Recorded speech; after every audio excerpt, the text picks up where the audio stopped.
third formulaic element of Ray's idea meritocracy, the principle of believability-weighted decision making. Ray describes it as, quote, when you're responsible for a decision, compare the believability-weighted decision making of the crowd to what you believe, unquote.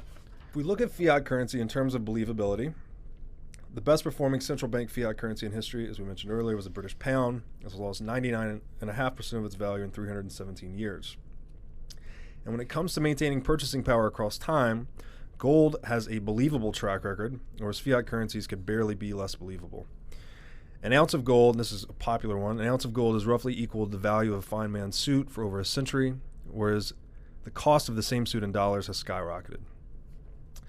Further, the implementation of fiat currency offers limited to no assurances to its users that their wealth will be protected from confiscation, censorship, inflation, or counterfeit. And even if you believe in central banking flat out and you're just committed to it, you would still be really hard pressed to defend the believability of central bankers themselves. Not only for their missed forecasts, as you alluded to earlier, but a number of other things. So as Ray says, quote, think about people's believability, which is a function of their capabilities and their willingness to say what they think. Keep their track records in mind, unquote.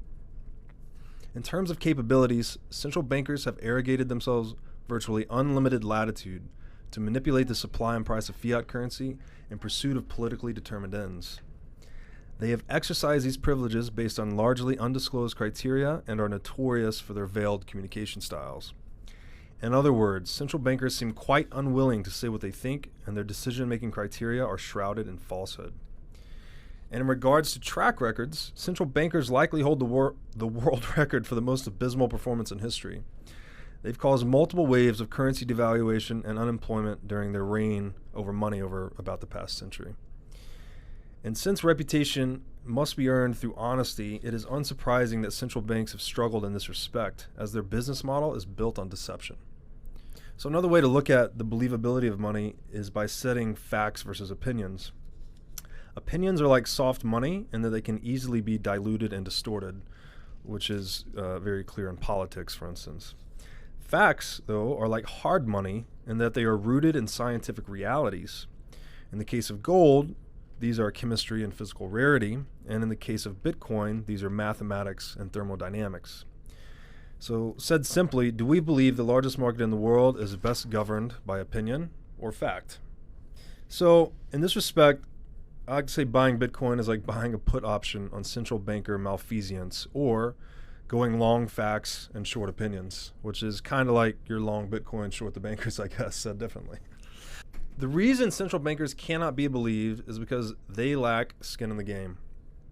Taleb sums up skin in the game nicely by saying, quote, don't tell me what you think, just show me what's in your portfolio, unquote. And regardless of what they say or think, central bankers have been stuffing their portfolios with gold lately. That is the indication of gold as dominant free market money. So money, which is the largest and most critical market in the world, simply cannot evolve without practitioners who are subjected to real-world consequences and trade-offs in real time.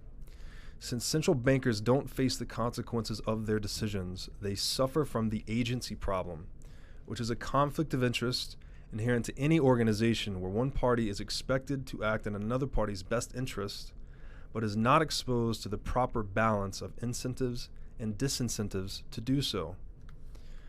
So said simply, if you lack skin in the game, then you lack believability. Skin in the game explains why ancient Roman architects were required by law to stand beneath their monolithic arches when the scaffolding was removed, often with their families. This deadly disincentive to malperformance worked wonders, as some of the oldest arches constructed in this way are still standing at over 2,000 years of age. So what if central bankers were subjected to the devastation they inflict on economies should their decision-making not work out? Perhaps the world would still be on a gold standard, and the dire need for Bitcoin today would be drastically lessened.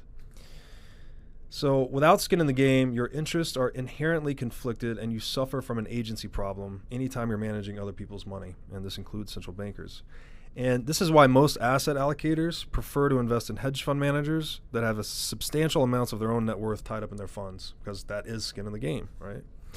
And it's also why central planning always causes moral hazard, because the overlords are not exposed to the depravity they inflict on their people. Talking about skin in the game, central banks have none, essentially. And on the other hand, all market participants in Bitcoin have skin in the game. The node operators are incentivized to maintain the rules. Miners are incentivized to sanctify the Bitcoin ledger efficiently. Developers expend their time supporting an open source project. Bitcoin holders expend real resources to acquire their Bitcoin. All of these Bitcoin market participants are just like the ancient Roman architects, standing beneath their newly unscaffolded arches. They all have skin in the game. That's what makes the system work. So, to pull it all back together, going back to Ray's formula that we outlined, or that Ray gives us for the idea of meritocracy and its free market equivalent, we have the idea of meritocracy equals radical truth plus radical transparency plus believability-weighted decision making, which is equivalent to the free market format of free markets equal truthful price signals, transparent and reliable rule of law, private property rights, and hard money, plus skin in the game weighted decision making. Based on what we have learned so far, we can translate these equations once again into central banking and Bitcoin versions, where we have central banking equals untruthful price signals because they broke the honesty of money.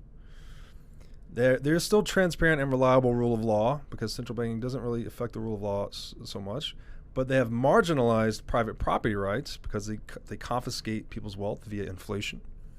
And they have soft money, right? It is not free market determined, and it's used as a mechanism of control.